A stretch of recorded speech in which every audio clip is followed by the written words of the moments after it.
श्री कृष्ण नाम जप महात्म्य तथा मोक्ष और ध्यान की विधि। उज्जवल अपने पिता से बोला कि हमसे कही कि हमने दिव्या देवी को रोदन करती हुई महादुख से पीड़ित वन में देखा है। सो अब वे बेचारी अकेली वन में रोती हुई उस महादुख व शोक संताप से कैसे छूटेगी। विष्णु जी राजा वेन से बोले कि अपने पुत्र का उत्तम वचन सुन एक क्षण मात्र तक विचारांश कर महाबुद्धिमान कुंजल फिर अपने पुत्र से बोला कि हे महाभाग वत्स, सुनो, हम सत्य ही सत्य कहते हैं। हम पाप योनि पक्षी हुए थे, तब सब पूर्व जन्म के ज्ञान हमको भूल गए थे। कुछ भी ज्ञान नहीं रह गया था। परंतु इस वृक्ष के नीचे बैठे हुए इन महात्मा भृगुवंशी चिवन के प्रसंग से व नर्मदा नदी के प्रसाद से और श्री विष्णु महाराज के प्रसाद से हमको फिर ज्ञान पाया। मोक्ष स्थान निवृत्त हो गया। अब उत्तम मोक्ष मार्ग उपदेश को कहते हैं। पाप से छूटकर वह ऐसी हो गई जैसे अग्नि से सोना हो जाता है। अग्नि के संग से अपने रूप के समान शुद्ध हो जाता है। हे महाप्राज्ञ, भगवान के ध्यान से शीघ्र ही उस महात्मा के जप करने व होम करने और व्रत करने से पापियों के पाप नष्ट हो जाते हैं। वह जैसे सिंह के भय से सदा हाथी मध को छोड़ देता है, वैसे ही श्री कृष्ण भगवान के नामों के उच्चारण करने से पाप नष्ट हो जाते हैं। वह जैसे गरुण के तेज से बड़े विकराल नाग विशीन हो जाते हैं, वैसे ही ब्रह्म हत्या आदि पाप चक्रपाणी के नाम के उच्चारण से नष्ट होते हैं और किसी उपाय से नहीं मिटते। इससे यह चित्रा जब पुण्य श्री विष्णु भगवान जी के 100 नाम जपेगी, जो कि सब पापों के नाशक हैं, सो भी जो चित्त को स्थिर करके काम क्रोध से रहित होकर वह सब इंद्रियों का संयम करके अपने शरीर को रक्षित करके उनके ध्यान में प्रतिष्ठित होकर एकीभूत हो वह एकाग्र चित्त करके जब जपेगी तो उसकी मुक्ति हो जाएगी और परम ज्ञान प्राप्त होगा। इससे उसको चाहिए कि विष्णु जी में अपने चित्त को लगा दे। वह योग युक्त होकर विष्णु शतनाम जपे। इतना सुन फिर उज्जवल बोला कि हे तात, प्रथम हमसे इस समय परम ज्ञान कहो, पीछे ध्यान व्रत व पुण्य श्री विष्णु शतनाम कहो। कुंजल बोला कि परम ज्ञान कहती है जिसे किसी ने नहीं देखा। इससे हे पुत्र मल वर्जित केवल मोक्ष सुनो। सूत जी इसी कथा को शौनक आदिकों से कहने लगे कि हे महामते, जैसे पवन रहित स्थान पर स्थित व वायु से वर्जित दीपक अच्छे प्रकार प्रज्वलित होकर सब अंधकार को नष्ट करता है, ऐसे ही सब दोषों से हीन आत्मा निराश्रय होता है। वह निराश्रय होकर निर्मल रहता है। वह आत्मा न किसी का शत्रु है, न किसी का मित्र, न शोक, न हर्ष, न लोभ, न मत्सर, अकेला विषाद हर्षों से सुख और दुखों से छूट जाता है।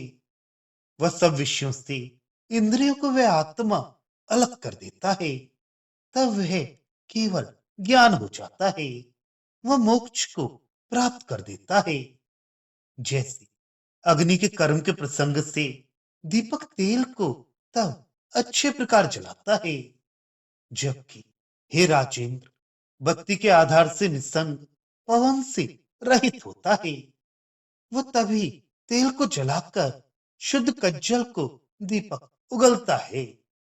हे महामते, दीप के आगे एक काली रेखा दिखाई देने लगती है। वह अपने तेज से वह तेल को अपने आप खींचती है। इसी प्रकार इस शरीर रूप मिट्टी के दीपक में कर्म ही तेल होता है, उसे भी शुद्ध करना चाहिए। अर्थात वह कर्म विषयों को प्रत्यक्ष करके कज्जल रूप बनाकर दिखा देता है। वह प्रज्वलित हो, निर्मल होकर अपने आप प्रकाशित होने लगता है। वह शरीर क्लेश संज्ञक क्रोध लोभ आदिक वायु रूपों से रहित हो जाता है। तब निश्चय वह निष्प्रय हो, तेज आप इस शरीर में चमकने लगता है। वह अपने ही स्थान पर टिका हुआ अपने तेज से तीनों लोकों को ऐसा ज्ञानी देखने लगता है। केवल ज्ञान रूप ये हमने तुमसे कहा। उन श्री विष्णु भगवान जी का ध्यान कहते हैं। वह दो प्रकार का है। एक तो केवल ज्ञान रूप ज्ञान नेत्र से दिखाई देता है, उसे परमार्थ परायण योग युक्त महात्मा लोग निंद्रा रहित सबको देखते हुए देखते हैं। जिसके हाथ पांव नहीं है पर सब ओर जाता है, स्थावर जंगम सब त्रिलौकिक को ग्रहण करता है। नाक और मुख से हीन है पर सूंघता और खाता है। जिसके कान नहीं है पर सब सुनता है। सबका साक्षी संसार का पति है।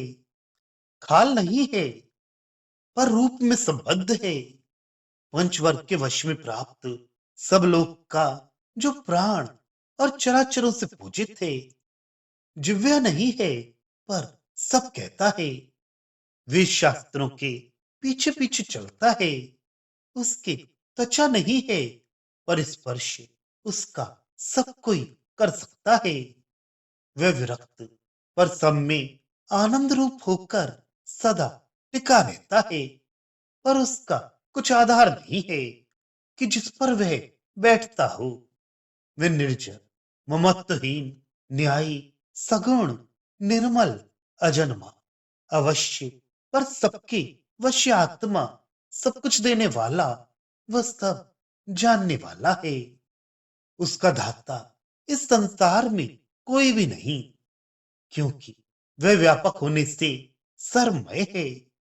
इस प्रकार जो उस परमात्मा महात्मा को सर्वत्र देखता है, वह अमूर्त अमृतोपम परम स्थान को प्राप्त होता है। उस महात्मा परमात्मा का दूसरा ध्यान कहते हैं, जो कि मूर्ताकार होने से साकार है। पर जितने साकार होते हैं सब आमय युक्त निराकार होते हैं। वह जिसकी वासना से सब अतुल ब्रह्मांड वासित है, वह इसी से उसका वासुदेव नाम है। उसके शरीर का रंग वर्षते हुए मेघ के समान श्याम है। वह सूर्य के तेज से भी अधिक प्रकाशित रहता है। चतुर्भुजी उसकी मूर्ति है। सब देव देवों का भी ईश्वर है। उसके दक्षिण हस्त में स्वर्ण व रत्नों से विभूषित शंख रहता है। सूर्य बिंब के समान आकार वाले चक्र और कमल स्थित हैं। वह महाअसुरों के नाश करने वाली कमोद की नाम गदा बाएं हाथ में उसी महात्मा के विराजती है। वह अति सुगंधित महापद्म दूसरे दाहिने हाथ में रहता है। वे कमला के प्रिय करने वाली श्री विष्णु भगवान सदा अपने आयुधों से शोभित हुआ करते हैं। गले में शंख के समान तीन रेखा है। वह उसी के समान चढ़ाव उतार है। मुख गोल है। वह कमल पत्र के समान नेत्र है। इस प्रकार रत्नों के समान चमकते हुए दांतों से ऋषिकेश जी प्रकाशित होते हैं। वह उनके अधर विद्रुम के समान अरुण है। हे पुत्र, श्री पुंडरीकाक्ष जी अति मनोहर क्रीट से शोभित रहते हैं। विशाल रूप व महाप्रकाशित व कौस्तुभ मणि से केश जनार्दन भगवान का रूप चमकता है। वह सूर्य के तेज के समान प्रकाशित कुंडल दोनों कानों में धारण किए शोभित होती हैं। वह पुण्य श्री वत्स के चिन्ह से श्री हरि सदा राजित होती हैं। केयूर, कंकड़, गजमुक्ताओं के हार से शोभित जो मुक्ता नक्षत्रों के समान प्रकाशित होता है, उनसे युक्त दिव्य शरीर से सदा शोभित होती हैं। विजय और जीतने वालों में श्रेष्ठ श्री गोविंद जी पीतांबर को धारण किए रहती हैं। रत्नों से जटित मुंदरियों से सब हाथों की उंगलियां शोभित होती हैं। सब आयुधों से व दिव्य आभरणों से श्री हरि संपूर्ण हैं।